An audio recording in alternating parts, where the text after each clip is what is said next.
नमस्कार दोस्तों, बहुत बहुत स्वागत है आपका पीसीएस सारथी में। आप हैं मेरे साथ, मेरा नाम है सुमित। और दोस्तों, एक इम्पॉर्टेंट न्यूज़ डिस्कस कर रहे हैं क्योंकि कोरोना वायरस चल रहा है और चाइना में आप देख रहे होंगे कि कितनी खतरनाक तस्वीरें चाइना से आ रही हैं। तो हमें हर सिचुएशन पर नज़र बनाए रखनी होगी और इसीलिए एक रेगुलर अपडेट के रूप में हमें ये हमेशा जानते रहना पड़ेगा कि भाई इंडिया में सिचुएशन क्या चल रही है। तो देखते हैं कि भाई इंडिया में क्या सिचुएशन चल रही है और ये जो नई वेव चाइना से दोबारा कहीं इंडिया तक तो नहीं आ जाएगी, क्योंकि बाकी देशों में भी अब हम देख रहे हैं सिचुएशन ज़्यादा अच्छी नहीं है।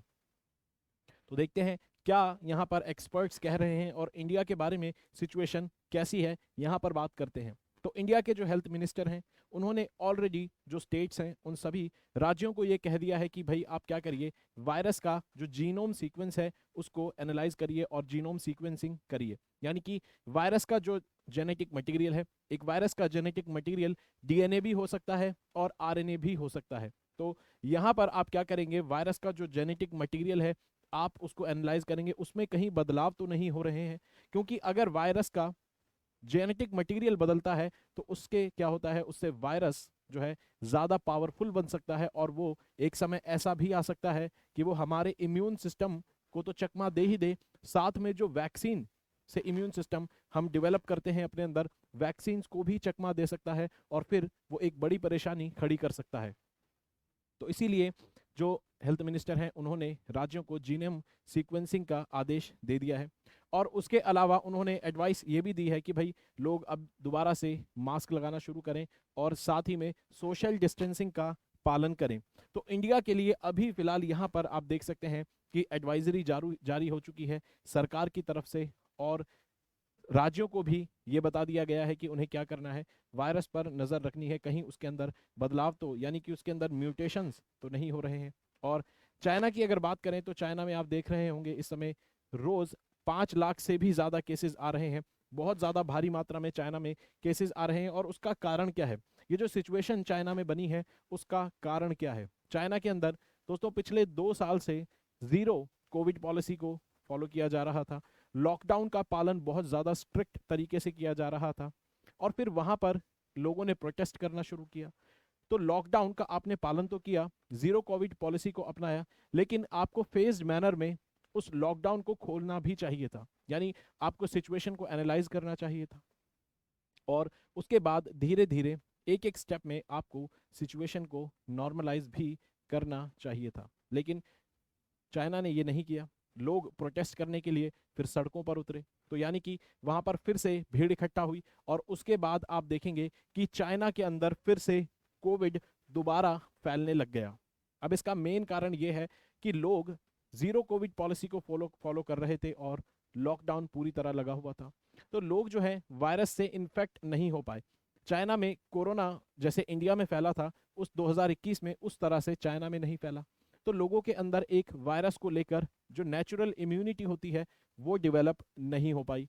और जब फिर लोग सड़कों पर एक साथ उतरे तो वहाँ पर देखने को मिला कि कोरोना वायरस के चाइना में ऑलरेडी बहुत सारे नए नए वेरिएंट्स सर्कुलेट हो रहे हैं। अब वो वहाँ पर पॉपुलेशन में है तो वो अब ज़्यादा फैल रहे हैं और लोगों को भीड़ में वो ज़्यादा फैले और अब लोगों को नुकसान पहुँचा रहे हैं। और दूसरा यहाँ पर चाइना में दूसरा जो रीज़न है, एक नेचुरल इम्यूनिटी ना होना, कि भाई वायरस से इन्फेक्ट नहीं हुए और आपके अंदर इम्यूनिटी डेवलप नहीं हुई। और दूसरी उनके अंदर इम्यूनिटी जो वैक्सीन की है वो भी ठीक से डेवलप नहीं हो पाई। अब वो क्यों नहीं हो पाई, वो इसलिए नहीं हो पाई क्योंकि चाइना ने शुरुआती दौर में ही वैक्सीन अपनी बना दी थी। चाइना ने सबसे पहले वैक्सीन बनाकर खड़ी कर दी थी और इस वजह से आप देखेंगे कि वो वाली जो वैक्सीन थी, अब वाले जो वायरस आ रहे हैं, अब जो वाले जो कोरोना वायरस आ रहे हैं उन पर काम नहीं कर रही है। क्यों? क्योंकि अब जो कोरोना वायरस आ रहे हैं उनके अंदर काफ़ी बदलाव हो चुके हैं, काफ़ी म्यूटेशंस हो चुके हैं और उनके जेनेटिक मटेरियल में म्यूटेशंस हो चुके हैं और वायरस जो है अब और अपने आप को इफेक्टिव बना चुका है और वो वहाँ की वैक्सीन को चकमा दे रहा है, वहाँ के लोगों के इम्यून सिस्टम को चकमा दे रहा है। तो ये हमने सिचुएशन देखी दोस्तों कि ये इसीलिए आप देखेंगे दो तरह की, ये जो हमने इम्यूनिटी की बात की, ये वहाँ के चाइनीज़ लोगों में डेवलप नहीं हो पाई क्योंकि ज़ीरो कोविड पॉलिसी को फॉलो किया जा रहा था और जब लोग सड़कों पर उतरे तब तक बहुत देर हो चुकी थी। और इसी वजह से आप देखेंगे उनके अंदर हाइब्रिड इम्यूनिटी डेवलप नहीं हो पाई। हम इसी हाइब्रिड इम्यूनिटी की बात कर रहे थे। और अगर बाकी दुनिया की बात करें, चाइना के अलावा बाकी देश में क्या हो रहा है, तो यूएस के अंदर भी दोस्तों सिचुएशन कुछ अच्छी नहीं है। यूएस के अंदर ऑलरेडी 3 तरह के वायरस इन्फेक्शन चल रहे थे। जैसे यहाँ पे देख सकते हैं, एक रेस्पिरेटरी सिंक्टियल वायरस वो चल रहा था, उसके अलावा इन्फ्लुएंजा वायरस चल रहा था, और साथ में कोविड भी चल रहा था, जो कि नवंबर के बाद और ज़्यादा स्पीड पकड़ने लगा। तो यूएस के अंदर भी 3 तरह के वायरस एक साथ उन्होंने आतंक मचाया हुआ था। और बाद में अगर हम देखें, अब जो बाकी जो देश हैं, जैसे ब्राज़ील हो गया, जापान हो गया और कोरिया हो गया, वहाँ पर भी केसेस आने लगे हैं और वहाँ पर भी केसेस बढ़ रहे हैं। और इंडिया के लिए एक्सपर्ट क्या कहते हैं, इंडिया के लिए एक्सपर्ट क्या कहते हैं वो भी देखते हैं। लेकिन एक बार देखते हैं कि हमारे साथ पहले 2021 में जो हो चुका था, उससे हमें आज कैसे फ़ायदा मिल रहा है। तो दोस्तों, इंडिया के अंदर आज सिचुएशन ये है कि वैसे तो वायरस पूरी दुनिया में फैल रहा है, इंडिया में भी कोरोना के केसेस आ रहे हैं, लेकिन हालत इतनी ख़राब नहीं है।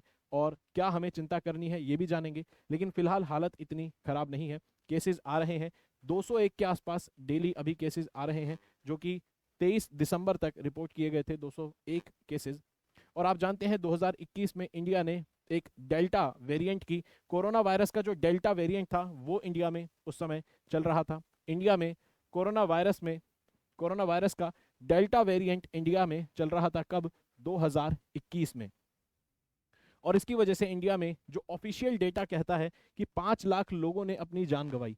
दोस्तों, ये आंकड़ा 2021 में बहुत ज़्यादा होगा, 5 लाख। हालांकि ऑफिशियल डेटा में ये बात की गई है, तो हम ऑफिशियल डेटा को ही कोट करेंगे हर जगह, लेकिन रियलिटी में ये आंकड़ा सही में वाकई में बहुत ज़्यादा रहा होगा। तो इस समय इंडिया ने जब ये वाली लहर झेली कोरोना वायरस की, तब यहाँ में ऑलमोस्ट पॉपुलेशन में एक बहुत बड़ा तबका जो है वो इन्फेक्ट हो चुका था, और उससे उनके अंदर वायरस के प्रति एक नेचुरल इम्यूनिटी, प्रतिरोधक क्षमता डेवलप हो चुकी थी।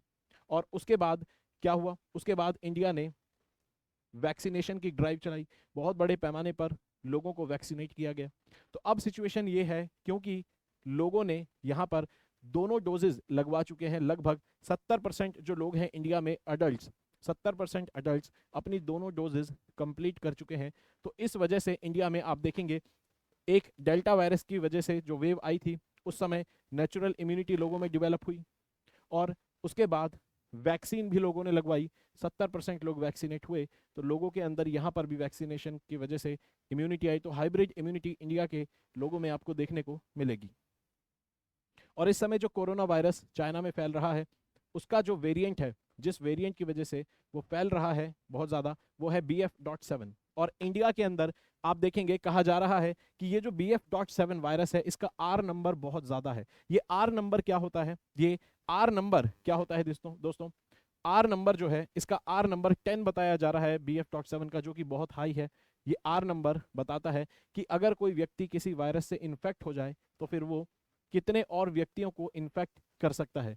ये होता है R नंबर, और ये बताता है कि भाई एक वायरस कितनी स्पीड से पॉपुलेशन में फैलता है और पॉपुलेशन को इन्फेक्ट कर सकता है। तो इसका R नंबर बहुत ज़्यादा है। हालांकि इंडिया में फिर इसके बाद बहुत ज़्यादा केसेस देखने को नहीं मिले, और हॉस्पिटलाइजेशन के या डेथ के या तो बहुत कम है, या फिर कोई भी केस हमें देखने को नहीं मिलता है। तो अगर एक्सपर्ट्स की माने तो इंडिया के अंदर सिचुएशन फिलहाल अंडर कंट्रोल है। लेकिन ऑलरेडी जैसे गवर्नमेंट जो है एडवाइजरी जारी कर चुकी है, अपनी स्टेट्स को भी सलाह दे चुकी है जीनोम सीक्वेंसिंग के लिए, और गवर्नमेंट जो है कोविड के लिए मॉक ड्रिल्स भी कर रही है। तो इसीलिए सिचुएशन जैसी भी हो, हमें तैयार रहना पड़ेगा। और कोविड अभी ख़त्म नहीं हुआ है, ये हमारे हेल्थ मिनिस्टर भी कह चुके हैं। तो अटेम्प्ट करेंगे दोस्तों इस क्वेश्चन को। बहुत सिंपल क्वेश्चन है, which of the following companies has developed world's first nasal vaccine for कोविड-19? पूरी दुनिया में सबसे पहले ऐसी वैक्सीन कोविड-19 की बनाई गई है जो कि नाक के थ्रू डाली जाएगी, यानी कि आप उसको अपनी नोज के थ्रू उससे डाल सकते हैं, उसको ले सकते हैं। ऐसी वैक्सीन कौन सी कंपनी ने डेवलप की है पूरी दुनिया में? भारत बायोटेक, मॉडर्ना, फाइजर, या फिर सीरम इंस्टीट्यूट ऑफ इंडिया? तो उसका सही जवाब है दोस्तों, भारत बायोटेक ने ये वैक्सीन जो है डेवलप की है। हैदराबाद बेस्ड ये एक कंपनी है जिन्होंने इस वैक्सीन को डेवलप किया है। तो दोस्तों, हमने अभी इस वीडियो में जाना कि इंडिया में प्रेजेंट कंडीशन क्या चल रही है, और आने वाले समय में ये एक डेवलपिंग मुद्दा है, डेवलपिंग न्यूज़ है। आने वाले समय में जैसे जैसे अपडेट्स आती रहेंगी हम यहाँ पर सारी चीज़ों को देखते रहेंगे। और अगर आपको मुझसे इंस्टाग्राम पर जुड़ना है तो आप मुझे फॉलो कर सकते हैं। साथ ही में पीडीएफ के लिए आप टेलीग्राम चैनल ज्वाइन कर सकते हैं, और आप मुझे मेल भी कर सकते हैं अगर कोई क्वेरी हो तो। और पढ़ते रहेंगे, अपना ख्याल रखेंगे। जय हिंद दोस्तों।